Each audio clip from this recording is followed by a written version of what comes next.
Commander Zix-9 of the Galactic Intelligence Bureau adjusted his bioluminescent tentacles as he reviewed the planetary assessment report floating in holographic display before him.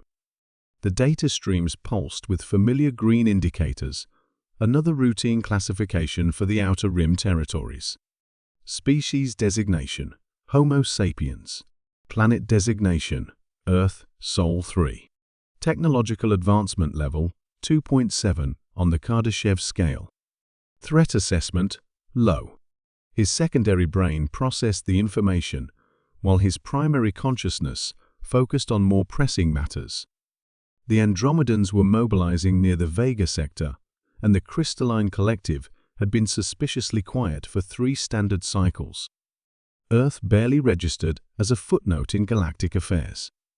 The inhabitants had only recently discovered nuclear fission and were still confined to their single planet. Their crude chemical propulsion systems wouldn't get them beyond their immediate solar system for several more centuries if they survive their own tendency towards self-destruction. The assessment algorithms had been generous in even granting them a 2.7 rating. Dr. Elena Vasquez didn't know her planet had been catalogued by alien intelligence as she worked late into the night at the CERN facility. The particle accelerator hummed with unprecedented energy levels as her team pushed the boundaries of quantum field manipulation. What they had discovered 3 months ago defied every known law of physics, but the results were undeniable. Elena, the field generators are holding stable at 847 teraelectron volts, called out her colleague, Dr. Chen, his voice tinged with excitement and apprehension. The quantum foam is responding exactly as your calculations predicted. She nodded, her fingers dancing across the holographic interface they had somehow managed to construct using principles that shouldn't have been possible with Earth's technology. The breakthrough had come accidentally during routine Higgs boson experiments, when a cascade failure in the magnetic containment system had torn a microscopic hole in space-time itself. Instead of the catastrophic implosion everyone feared, they had glimpsed something extraordinary. The underlying fabric of reality was far more malleable than anyone had imagined. "Initiate the next phase," Elena commanded. "Let's see if we can maintain coherence across multiple dimensional barriers." 10,000 light-years away, Zix-9's peaceful evening was interrupted by emergency klaxons echoing through the Bureau's central command station. His assistant, a crystalline entity named Korth, materialized beside him in a shower of prismatic light. "Commander, we're detecting massive space-time distortions in the Sol system. The readings are unprecedented." Zix-9's primary eyes widened as the sensor data flooded his consciousness. The distortions weren't random, they showed clear signs of intelligent manipulation. But that was impossible. Earth's inhabitants barely understood their own planet's magnetic field, let alone the mechanics of dimensional engineering. "Run a full diagnostic on the sensor array," he ordered. "This has to be equipment malfunction." "Already completed, sir." "The readings are accurate.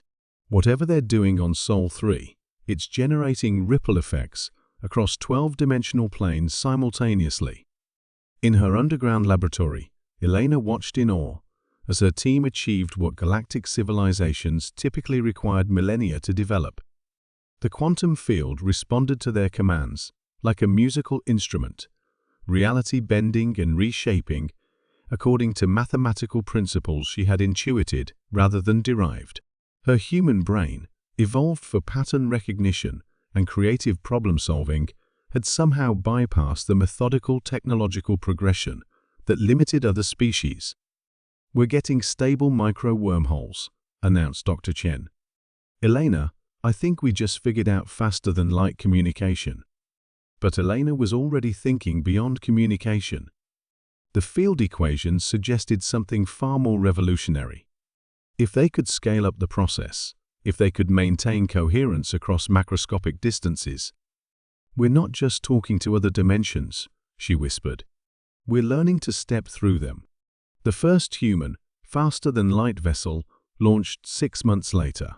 It wasn't built from exotic matter or powered by antimatter reactors like the ships of more advanced civilizations.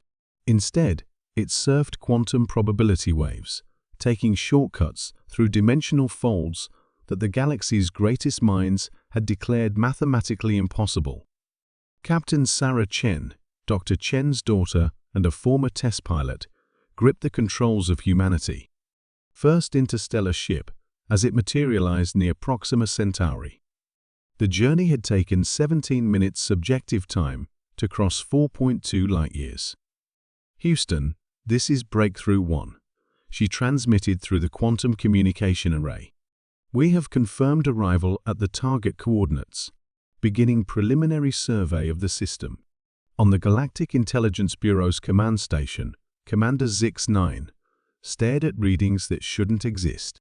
In less than one standard galactic year, the low-threat species had somehow leapfrogged from chemical rockets to faster-than-light travel. Their technology didn't match any known paradigms.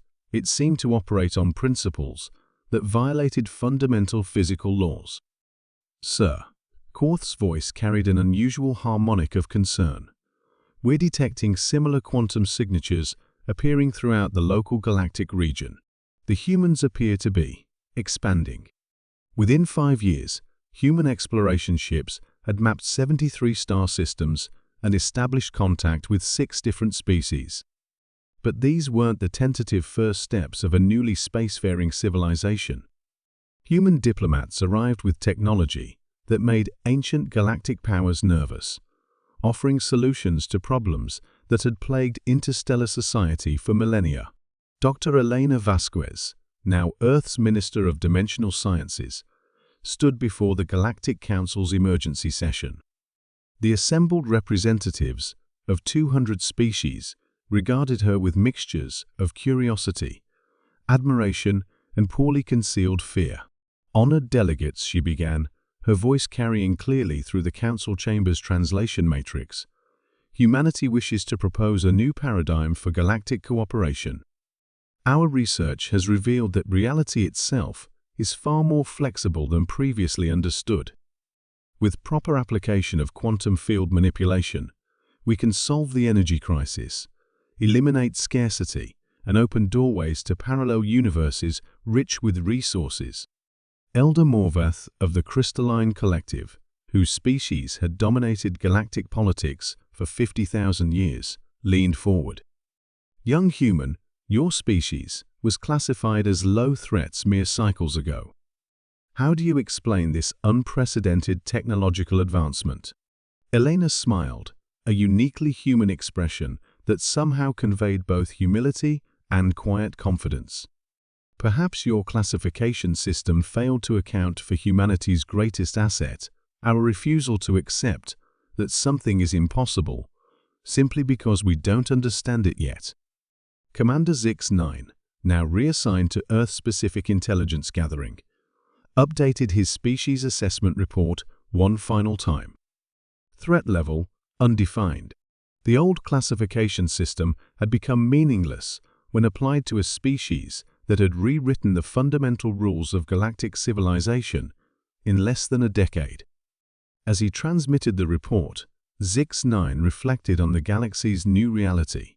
Humanity had indeed been a low threat to themselves and their immediate neighbors, but no one had considered that their greatest danger might be their unlimited potential to transform the universe itself. The galaxy would never be the same.